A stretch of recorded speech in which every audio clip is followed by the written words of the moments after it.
Well, hello. I am Matt Williamson. I am back at you once again as we're doing 5 days a week. And here's the story, folks, is, as usual, I was scanning the internet. I go to about 10 to 12 sites every day, all football stuff, and pick the best stuff out there, read it, learn, just like everybody else. And the last 2 days on ESPN.com, my former employer, I worked for them for 10 years. If you don't recall, it was a while ago.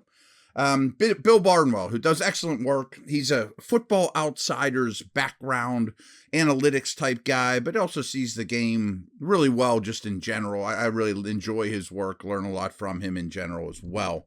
But anyway, the last 2 days, he picked 5 teams that are going to have a worse record this year than last year, and 5 teams that are going to have a better record than last year. So I stole that idea, and on my regular podcast, Peacock and Williamson, it's on the Locked On Network. I'm sure you guys have heard of it. If not, please go check it out, download it. We come at you every day as well. What we did on Peacock and Williamson was I decided we're going to do every division, and we're going to pick one team that's going to win more games than last year, one team that's going to win fewer games than last year. So go check that out if you're interested. But anyway, why I bring up Barnwell is one of the teams he predicted that would lose more games than they did a year ago was your Pittsburgh Steelers. Now, I don't think that's crazy talk by any stretch, nor am I going to fight him too much on it. If you don't recall, the Steelers were 9-7-1. So if they go 9-8 or worse, Bill's right, so they really have to get to 10 wins for him to be wrong. Is this a 10-7 type of team or better? I'll let you decide. But what I thought was really interesting, and as often is with Barnwell stuff or Football Outsiders or metrics in general, there's some indicators that history shows makes it hard to repeat. Sometimes there's some luck in the NFL. You guys might not think that way, but it's a 17 games. I mean, it's such a small sample size that if by chance your opponent misses a ton of field goals this year, it's not because your field goal block team is the best ever. You might just get lucky, or you barely recover any fumbles this year over 17 games. Those things come back to the mean, as do a lot of these things I'm going to cite here. Where baseball, if you have a 17-game stretch where things don't go your way, okay, you're in a, quote, slump. You didn't have the worst year ever like they do in football if you have a bad luck for a while. I think you understand what I'm saying here. So I pulled out a few things that Bill is referencing here in terms of why the Steelers are unlikely to be 9-7-1 or better.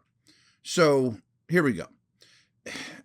I mean, he prefaces by saying some very good things about the Steelers and Coach Tomlin in particular, and of course cites Mike Tomlin's 15-year run of avoiding a losing season.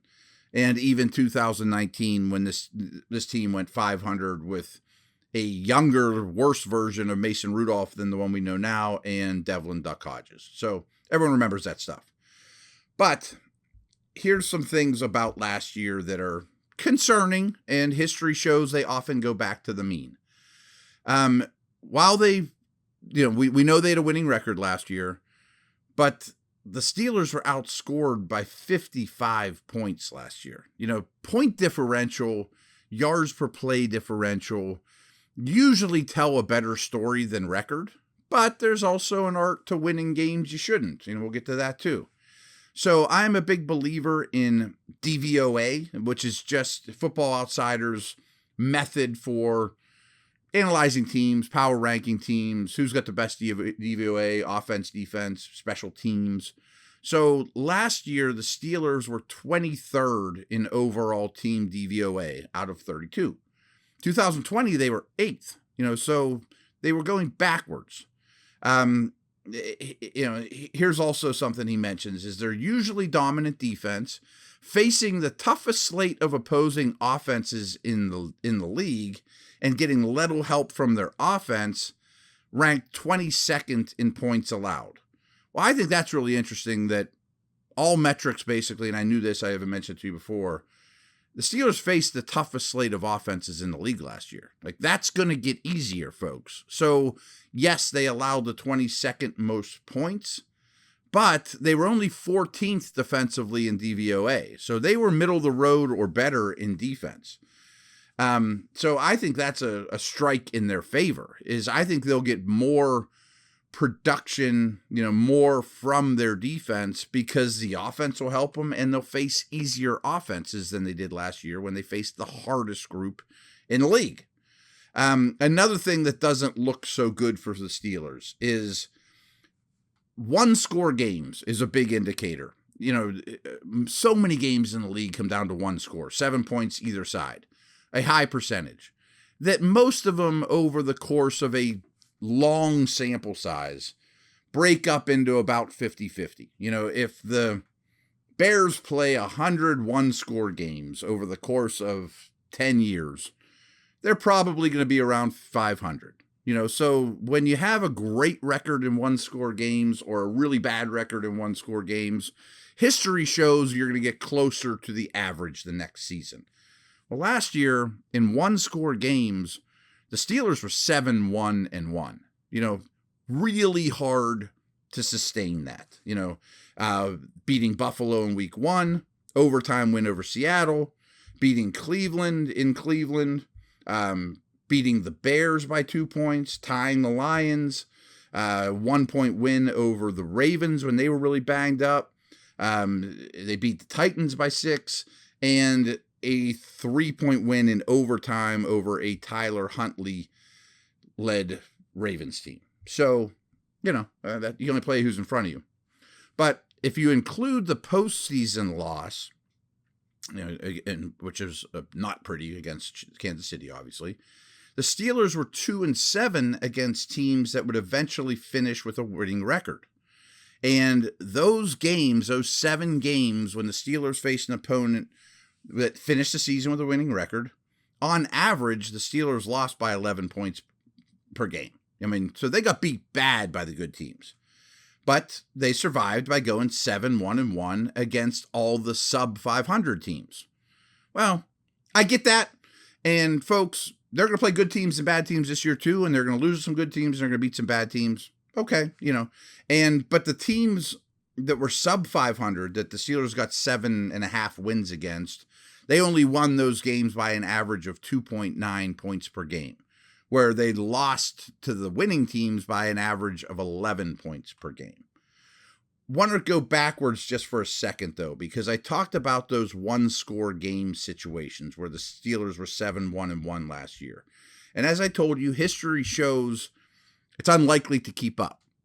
However, if we look at the last decade, 15 years or so, who are the teams, coaches, quarterbacks that are best in one-score games? New England, Pittsburgh, Seattle.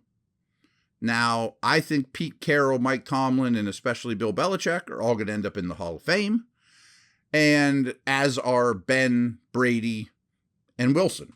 Now, Brady's not New England, Wilson's not. None of those team quarterbacks are with their team, but I also think that despite what the numbers tell you, there's an art to winning one-score games. And I trust Tomlin, Belichick, Carroll, Sean Payton, Harbaugh, et cetera, to do that above the mean.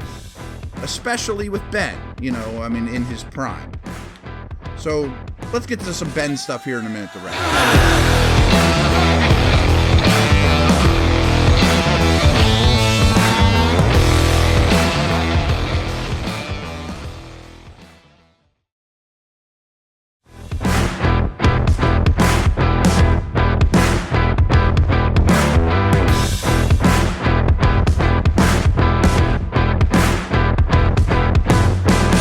Now, there's two arguments with a new quarterback situation here. And Bill talks about this well. He says the offense was hopelessly limited by the quarterback. I agree with that. However, if you look at Ben last year, far and away, his best football came very late in games. Fourth quarter, bringing teams back. Was it pretty? No. But it was much better than the first quarter, the first half. I mean, I should have this in front of me, but the Steelers consistently losing at the half. And did I think Ben was a good player last year? No. I am in the offense was hopelessly limited by the quarterback side here. But his experience and ability to read defenses, understand where pressure's coming from, was still an advanced level. And kind of like the one-score game thing, I think clutch is real. And that's one of my problems with analytics. Ben could still figure out how to win games at this level, so take that how you will. I think the quarterback play down by down will be much better this year, even if it's Pickett. But will they know how to win games when it matters most? 2-minute situations, situational football, again, understanding where blitzes are coming from, how to avoid some of the weaknesses of the offensive line. So Barnwell also references the defense, which is really interesting to me, and we talked a little bit about this, but here's one of my issues with him is he says basically, what are the chances the Steelers will get more out of Minkah, but especially Watt and Hayward? And he references that Watt and Hayward combined for 32.5 sacks and 56 knockdowns. Now, if you just look at through an analytic lens, they might not get more out of those guys, or statistically. But Cam is not going to be minus Alu and Tuitt. I think he's going to be fresher. I think he's going to be able to do more or less dirty work and more flash splash than he has in the past. If I even hesitate to bring this up, but Pro Football Focus didn't have great grades on Minkah last year, which I think is laughable. So I think you'll get great production out of Minkah, whether that's what he's referencing here with Minkah or not. And nothing that I've seen from TJ Watt indicates that he's going backwards. And referencing what I said before, if the defense is off the field a little more, the offense can get a couple more first downs, I think they're going to be much better. And oh, by the way, they don't face the hardest group of offenses in the league again this year. Now, the Ravens and Bengals and Bills and some of these teams on their schedule aren't a walk in the park, but I doubt when it's all said and done and the season's over that the Steelers play the hardest group of offenses yet again. So, two other things I want to talk about is, and again, I'm not saying they're going to get to 10 wins. I'm just kind of playing both sides here. You guys can decide how you want. I'm just giving you some information. If this season really goes wrong, and I'm not going to say injuries because every team can say that. Like, yeah, if the Chiefs lose Chris Jones and Mahomes and Kelsey, they probably won't win many games, and that kind of happened to the Ravens last year. Obviously, that can derail any season. Now, that's luck of the draw, bad luck, good luck, whatever. But there is a component to this football team, and that's the offensive line, that I fear that when the season's over, I'm going to have conversations with you guys like, boy, their skill positions were great. You watch the tape, they're open, but the quarterback's getting sacked, or there's no holes to run through. I love the skill position players, or I don't have a good feel for Trubisky, Pickett, or whoever's plays quarterback over the course of 17 games because they weren't given a chance by the offensive line to show what they can do, good, bad, ugly. So offensive line play is super important, and that could derail the whole season. It could get to the point where you can't get first downs, the defense is on the field all the time, and you're getting run on, and late in the season they look tired and beat up, and maybe an extra injury occurs. So I get that, and truthfully, I would probably lean towards the Steelers will win less than 9.5 games, but I don't feel super strong about it. And again, I'm just kind of throwing some things out here. And the last couple nuggets I want to give you are Vegas, who knows a thing or two. Those giant palaces in the desert out west weren't built because they don't know how to handicap games. Vegas has the Steelers over under at 7.5, which I don't think is crazy.